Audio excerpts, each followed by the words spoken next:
Hello दोस्तों, मेरा नाम है दीपक कुमार शर्मा और आज मैं आपको बताने जा रहा हूँ ट्रेनिंग इफेक्टिवनेस के बारे में। जनरली कंपनीज में जो ट्रेनिंग्स होती हैं और जो एचआर प्रोफेशनल्स होते हैं, ट्रेनिंग कराने के बाद उनका एक ही पर्पज़ होता है कि ट्रेनिंग को इफ़ेक्टिवनेस मेजरमेंट कैसे किया जाए। यानी कि ट्रेनिंग का इफ़ेक्टिवनेस जिस पे कंपनी इतना खर्चा करती है, इतना बजट लेती है, एम्प्लॉय आते हैं, ट्रेनिंग अटेंड करते हैं और अटेंड करने के बाद वापस अपने वर्क स्टेशन पर चले जाते हैं। लेकिन ट्रेनिंग लेने के बाद भी अगर उस ट्रेनिंग का कोई इफ़ेक्टिवनेस उनके वर्क कल्चर में नहीं आ रहा है तो वो उनके लिए और एक ऑर्गेनाइजेशन के लिए बड़ी परेशानी होती है। तो इसी वजह से आज ये वीडियो मैं आपके सामने लेकर आया हूँ, जिससे कि आप लोग जो कंपनीज में ट्रेनिंग करते हैं एज ए एम्प्लॉय या as a HR training coordinate करते हैं या एज ए एम्प्लॉयर ट्रेनिंग के लिए पूरा एक वर्क कल्चर क्रिएट करते हैं अपनी ऑर्गेनाइजेशन में, तो उनके लिए ये वीडियो खास है और एंड तक इस वीडियो को आप ज़रूर देखें, क्योंकि अंत तक मैं आपको वो चीज़ बताने जा रहा हूँ जो अब तक शायद किसी भी एचआर ने आपको नहीं बताई होगी कि ट्रेनिंग की इफेक्टिवनेस कैसे मेजर करते हैं। तो चलिए शुरू करते हैं हम आज का अपना वीडियो, ट्रेनिंग इफेक्टिवनेस मेजरमेंट।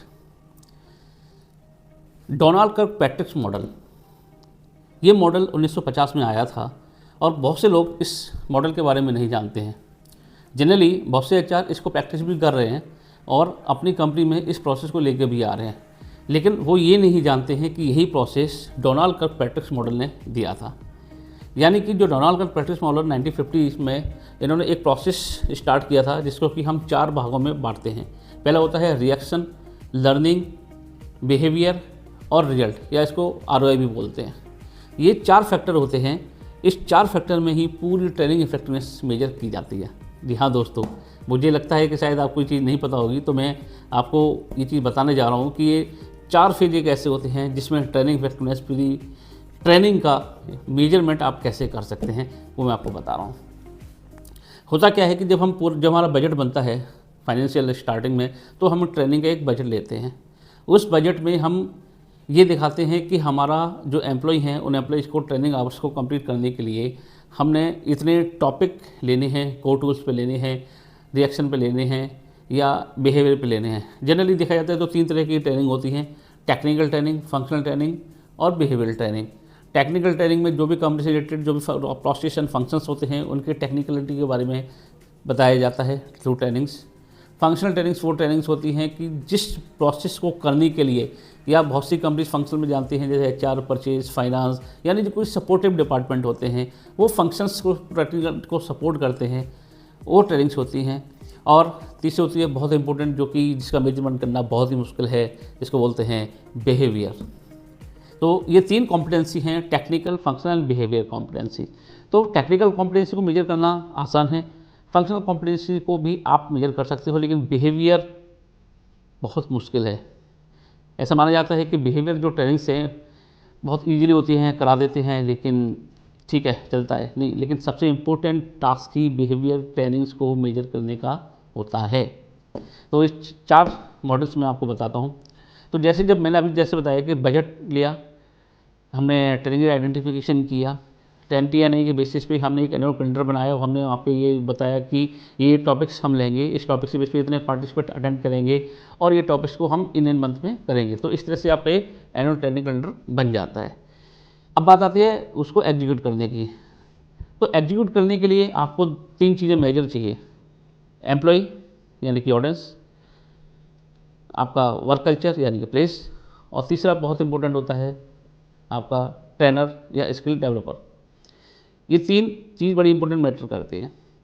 तो ऑडियंस एज ए एम्प्लॉय जो सीखने के लिए आ रहे हैं वो आ जाते हैं, ट्रेनिंग में बैठते हैं, उनको वर्क कल्चर अच्छा आप देने की कोशिश करते हैं। एज एचआर आप उनको पूरी फैसिलिटीज़ प्रोवाइड कराते हैं, चाहे वो ट्रेनिंग 8 घंटे की हो या 16 घंटे की हो या कहीं आउटबाउंड जाके ट्रेनिंग हो रही हो। अब इसमें मेजर जो रोल आता है वो होता है ट्रेनर का। जी हाँ, ट्रेनर, जो पर्सन आपको सिखाने आ रहा है, जो आपकी ऑडियंस को टारगेट करने आ रहा है कि इनकी स्किल्स को अपग्रेड करने का मेरा जिम्मा है, उस टॉपिक पे मैं इसको टेक्निकल कॉम्पिटेंसी या फंक्शनल बिहेवियर कॉम्पिटेंसी को कैसे अपग्रेड करूं। तो ये बहुत बड़ा एक प्रोसेस होता है। तो इन 3 फेजेस में जब ट्रेनिंग स्टार्ट करते हैं, ट्रेनिंग हो जाती है यहाँ पर शुरू होती है हमारी 4 फेजेस। रिएक्शन, ट्रेनिंग हो गई।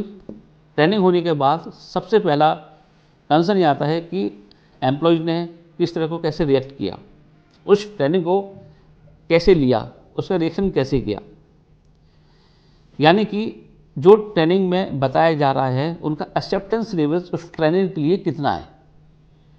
इसके बाद आता है लर्निंग। जो 8 घंटे या 16 घंटे की ट्रेनिंग उन्होंने अटेंड की, एक वैल्यूबल टाइम्स रेगुलर टाइम से हट के उस ट्रेनिंग को अटेंड करने के लिए एम्प्लॉय गए, तो उनको क्या लर्निंग मिली, क्या वो लर्निंग ठीक मिली, या जो लर्निंग मिलनी चाहिए थी वो लर्निंग सही तरह से ट्रेनर नहीं दे पाया। इसके बाद आता है behaviour, reaction, learning and behaviour.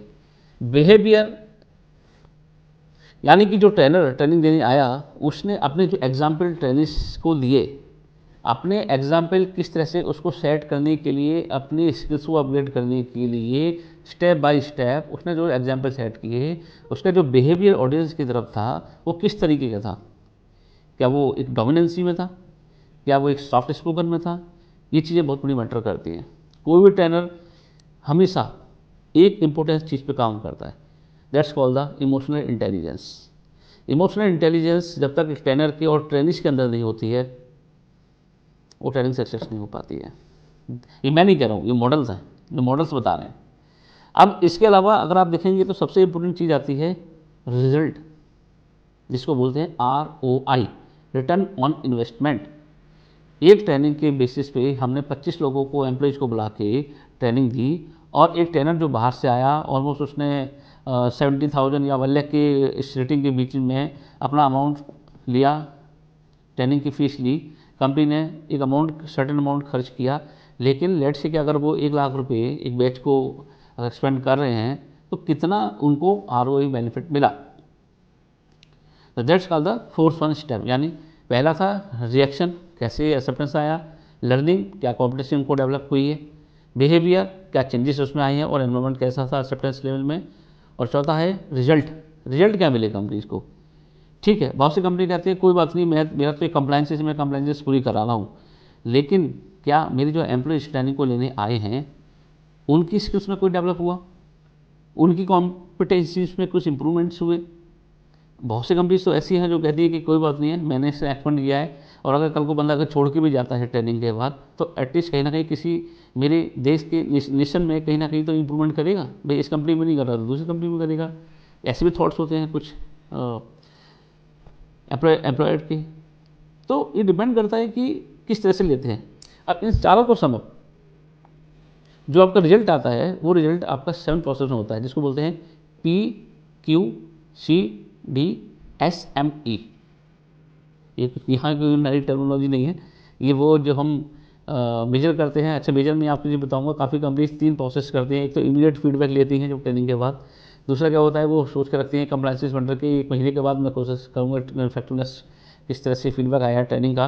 क्योंकि होता क्या है कि एक तो इमीडिएट फीडबैक लिया जाता है और उसके बाद जब वो ट्रेनिंग चाहे टेक्निकल हो, बिहेवियर और फंक्शनल हो, उसके बाद देखते हैं कि इसने जो ट्रेनिंग ली थी एम्प्लॉय ने 1 महीने के बाद कितना फ़र्क पड़ा एक्चुअली उसमें। ऐसा तो नहीं है कि कंपनी के पैसे वेस्ट हुए हैं, इंपोर्टेंस कुछ हुई नहीं हुई है, टेक्निकली कुछ चीज़ हुआ है या नहीं हुआ। और उसके बाद डिपेंड ये करता है कि जो ये 7 प्रोसेस हैं, P मतलब productivity, Q quality, C cost, D for delivery, S for safety, M for morale और E फॉर एनवायरनमेंट। तो ये जो पैरामीटर्स हैं, 3 जो पैरामीटर्स ऊपर के हैं, P, Q और C, D, productivity, quality, cost and delivery, in 4 parameters के बेसिस पे का एक ऑर्गेनाइजेशन की नींव जुड़ी होती है, ये बैकबोन होती हैं। क्योंकि आपको कस्टमर को देखना है, डिलीवरी टाइम पे करनी है, कॉस्ट इफेक्टिवनेस भी मेजर करना है और क्वालिटी मेंटेन तो करनी ही करनी है। बट इन सब के अलावा आज के टाइम पे जो टर्मिनोलॉजी है वो है सेफ्टी। सेफ्टी का काफ़ी जोर दिया जा रहा है कस्टमर के थ्रू, उनके वेंडर के थ्रू या सब वेंडर के थ्रू। कोई भी कंपनी ये नहीं चाहती कि मेरी कंपनी में किसी भी एम्प्लॉइज़ को कोई भी तरीके की हानि या क्षति पहुँचे या इसका कोई माइनर इंसिडेंट या कोई भी इंसिडेंट टाइप का हो, कोई कंपनी नहीं चाहती है। इसलिए आज के टाइम पे काफ़ी कंपनियां सेफ्टी के कदम ले रही हैं। तो हम वापस आते हैं अपने टॉपिक पे। तो डोनाल्ड कर्क पैट्रिक्स मॉडल का जो ये 4 प्रोसेस थे, ये 4 प्रोसेस देने का पर्पज यही था कि अगर ट्रेनिंग आपको की जा रही है तो इफेक्टिवनेस आपने कैसे मेजर की है। और कई कंपनीज पे क्या करते हैं कि 2 तरह से प्रोसेस लेते हैं। प्रोसेस में एक होता है प्रोजेक्ट बेस, एक होता है observation base. Technical training generally project base पर डिपेंड करती है, फंक्शनल ट्रेनिंग जनरली डिपेंड करती है प्रोजेक्ट बेस पे। प्रोजेक्ट क्या होता है कि जैसे अगर आपने, मैं एक एग्जांपल देता हूँ, आपको पता ही होगा, FME की ट्रेनिंग होती है जिसको बोलते हैं टेक्निकली में, ऑटोमोबाइल कंपनी में, फेलियर मोड इफेक्टिव एनालिसिस। अब ये काफ़ी इंपॉर्टेंस प्रोसेस होता है किसी में इंजीनियरिंग डिपार्टमेंट के लिए और सपोर्टिंग प्रोडक्शन डिपार्टमेंट के लिए।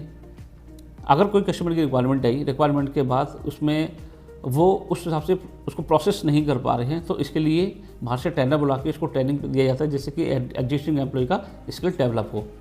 स्किल्स डेवलप हुआ ट्रेनिंग के बाद या नहीं हुआ, उसको मेजर करने के लिए अगर मैं FME की ट्रेनिंग की बात करता हूँ, या APQP की बात करता हूँ, या PPAP की बात करता हूँ, MSc की बात करता हूँ, SPC की बात करता हूँ, ये ट्रेनिंग्स जैसे कोर्स की ट्रेनिंग्स हैं जो कि बहुत इंपॉर्टेंट होती है किसी भी ऑर्गेनाइजेशन के लिए, खासकर ऑटोमोबाइल कंपनी के प्रोसेस के लिए, जो कि कस्टमर को सेटिस्फाई करती है प्रोसेस के बेसिस पे।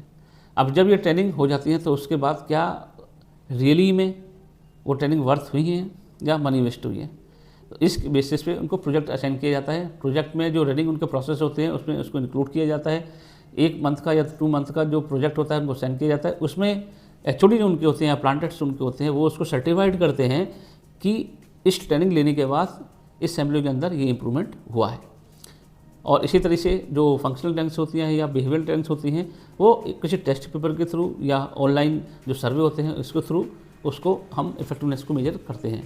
डिपेंड करता है कि जैसे अगर मैं बिहेवियर की बात करता हूँ, पर्सनालिटी डेवलपमेंट है, इमोशनल इंटेलिजेंस है, लीडरशिप स्किल्स हैं, और इंटरपर्सनल स्किल्स हैं, कम्युनिकेशन स्किल्स हैं, प्रेजेंटेशन स्किल्स हैं, बहुत सारे बिहेवियर प्रोग्राम्स हैं जिसको डिपेंड करना मुश्किल होता है, जिसको एनालाइज करना मुश्किल होता है। बट कुछ ऑब्जर्वेशंस के बेसिस पे, कुछ टेस्ट पेपर के बेसिस पे, कुछ काइंड ऑफ सर्वे के बेसिस पे उनकी इफेक्टिवनेस को मेजर किया जाता है। तो ये डिफरेंट टूल होते हैं। तो मैं आशा करता हूँ कि आपको ट्रेनिंग इफेक्टिवनेस मेजरमेंट कैसे करते हैं समझ में आया होगा। अगर आपको समझ में नहीं आया है और भी कुछ चीज़ें इसको कैसे इम्प्लीमेंट करते हैं, आपको अगर उसके बारे में और पूछना है तो मेरा जो नीचे नंबर दिया हुआ है आप उस पर कॉल कर सकते हैं, मुझे टेक्स्ट कर सकते हैं, मुझे मैसेज कर सकते हैं और जानकारी के लिए, जिसको मैं आपको सपोर्ट कर पाऊँ। क्योंकि डोनाल्ड कर्क प्रैक्टिस मॉडल के बारे में आपको गूगल में मिल जाएगा, आपको पढ़ना चाहिए। क्योंकि कंपनीज एक जिम्मेदारी के तहत HR को एक बजट सौंपती हैं जिससे कि स्किल्स मेरा एम्प्लॉयज़ का डेवलप हो। तो सारा चीज़ डिपेंड करती है बजट के ऊपर कि किस तरह से बजट कंपनी उसको एक्सपेंड करती है। एम्प्लॉय का इम्प्रूवमेंट, कुछ कंपनीज होती हैं जो कि कंप्लाइंस जिनको कंप्लीट करना होता है तो वो फॉर्मेलिटी कर सकते हैं, लेकिन अगर रियली आपको ट्रेनिंग के लिए इफेक्टिवनेस मेजर करनी है तो डोनाल्ड कर्क प्रैक्टिस मॉडल का ही मॉडल अपनाना होगा। आशा करता हूँ आपको काफ़ी क्लैरिटी हुई होगी। Thank you very much.